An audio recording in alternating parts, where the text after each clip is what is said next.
چلیں دوستو، اب ہم یرکان کی تیسری قسم جدید میڈیکل سائنس کے مطابق جو ہے پوسٹ ہیپاٹک یا آبسٹرکٹیو جوائنٹس، اس کو سمجھتے ہیں۔ اب اس تیسری قسم میں سفراوی نالیوں میں بائل ڈکٹس کے اندر کسی نہ کسی قسم کی رکاوٹ پیدا ہو جاتی ہے۔ جگر سفراب بناتا تو رہتا ہے لیکن اس کا اخراج متاثر ہو جاتا ہے۔ اب جب سفراوی نالیاں یعنی بائل ڈکٹس جو ہے وہ رکاوٹ کا شکار ہوتی ہیں تو جسم میں بلیروبن کی مقدار بڑھنا شروع ہو جاتی ہے، اور اس حالت میں زیادہ تر کانجوگیٹڈ بلیروبن جسم میں بڑھتا ہے،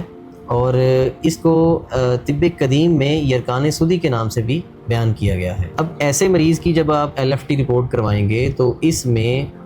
سیرم بلیروبن بہت زیادہ بڑھ جاتا ہے، اور اس میں کانجوگیٹڈ بلیروبن جو ہے وہ زیادہ بڑا ہوتا ہے، اور جو جگر کے انزائمز ہوتے ہیں S G P T, S G O T,